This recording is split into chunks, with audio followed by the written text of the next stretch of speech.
मालदीव के राष्ट्रपति द्वारा भारतीय विमान को मंजूरी नहीं देने के बाद लड़के की मौत। स्थानीय मीडिया की रिपोर्ट के अनुसार शनिवार को मालदीव के एक 14 वर्षीय लड़के की मौत हो गई।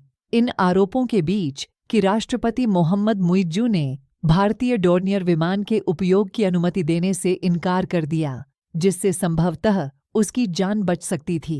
हिंदुस्तान एरोनॉटिक्स लिमिटेड (HAL) द्वारा निर्मित और भारत द्वारा उपलब्ध कराए गए डोर्नियर विमान का मानवीय उद्देश्यों के लिए द्वीप राष्ट्र में बड़े पैमाने पर उपयोग किया गया है। रिपोर्ट में कहा गया है कि ब्रेन ट्यूमर और स्ट्रोक के संयोजन से जूझ रहे किशोर ने देखा कि उसका परिवार उसे गाफ एलिफ विलिंगिली के सुदूर द्वीप विल्मिंगटन से मालदीव की राजधानी माले तक एयरलिफ्ट करने के लिए एक एयर एम्बुलेंस की तलाश कर रहा था, जहां उन्नत चिकित्सा देखभाल की प्रतीक्षा थी। यह त्रासदी बुधवार रात को सामने आनी शुरू हुई जब बच्चे को दौरा पड़ा, जिससे उसके परिवार को राजधानी में हवाई स्थानांतरण का अनुरोध करना पड़ा।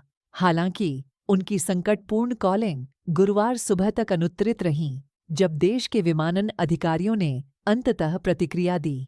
कथित तौर पर 16 महत्वपूर्ण घंटों की देरी के कारण गैफ एलिफ विलिंगिली में अस्पताल के पास विरोध प्रदर्शन शुरू हो गया, क्योंकि समुदाय ने देरी पर अपना गुस्सा व्यक्त किया। दुखी पिता ने स्थानीय मीडिया आउटलेट अधाहू से बात करते हुए त्वरित प्रतिक्रिया की कमी पर अफसोस जताया और कहा, हमने स्ट्रोक के तुरंत बाद उसे माले ले जाने के लिए आइलैंड एविएशन को फ़ोन किया, लेकिन उन्होंने हमारी कॉल का जवाब नहीं दिया। उन्होंने फ़ोन का जवाब दिया। गुरुवार सुबह 8:30 बजे। ऐसे मामलों के लिए समाधान एक एयर एम्बुलेंस होना है। बाद में माले में स्थानांतरण हालांकि पूरा हो गया, बच्चे के तेजी से बिगड़ते स्वास्थ्य के कारण प्रभावित हुआ। आगमन पर लड़के को तुरंत गहन चिकित्सा इकाई (ICU) में भर्ती कराया गया।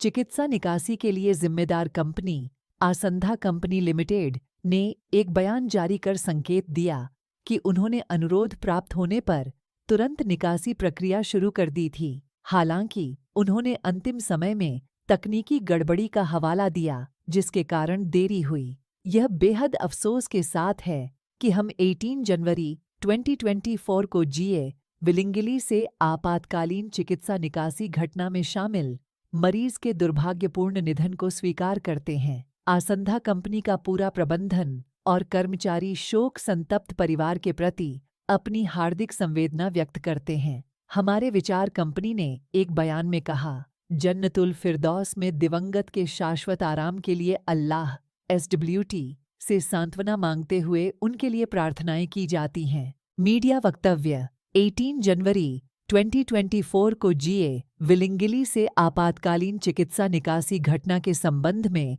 मालदीव की सांसद मिकाएल नसीम ने एक्स पर पोस्ट किया।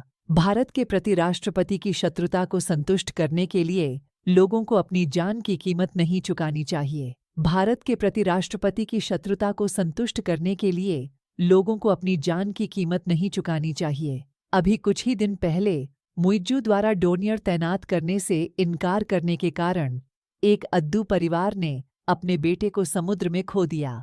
आज GA का एक युवा लड़का विलिंगिली ने अपनी जान गंवा दी है, जबकि डोर्नियर संभावित रूप से उसे बचा सकता था। कितने लोगों की जान गई होगी। मुइज्जू के दयनीय अहंकार के कारण बलिदान दिया जाएगा। मालदीव से संयुक्त अरब अमीरात के पूर्व उप राजदूत मोहम्मद फैसल ने लिखा, कुछ ही दिन पहले मुइज्जू द्वारा डोर्नियर तैनात करने से इनकार करने के कारण एक अद्दू परिवार ने अपने बेटे को समुद्र में खो दिया। आज GA का एक युवा लड़का विलिंगिली ने अपनी जान गंवा दी, जबकि डोर्नियर संभावित रूप से उसे बचा सकता था। मुइज्जू के दयनीय अहंकार के कारण कितने लोगों की जान गई होगी। यह घटना भारत और मालदीव के बीच तनावपूर्ण राजनयिक संबंधों की पृष्ठभूमि में सामने आई है। भारत और मालदीव के बीच राजनयिक तनाव हाल के महीनों में बढ़ गया है, खासकर पिछले साल नवंबर में राष्ट्रपति मोहम्मद मुइज्जू के पदभार संभालने के बाद। नए राष्ट्रपति ने विदेश नीति में बदलाव का संकेत दिया है, चीन के साथ घनिष्ठ संबंधों का संकेत दिया है और पिछले भारत पहले दृष्टिकोण से प्रस्थान किया है। दोनों देशों के बीच द्विपक्षीय संबंधों को एक और झटका तब लगा जब मालदीव के एक मंत्री के ट्वीट में भारत पर देश को निशाना बनाने का आरोप लगाया गया और दावा किया गया कि भारत को समुद्र तट पर्यटन में मालदीव के साथ प्रतिस्पर्धा करने में चुनौतियों का सामना करना पड़ रहा है।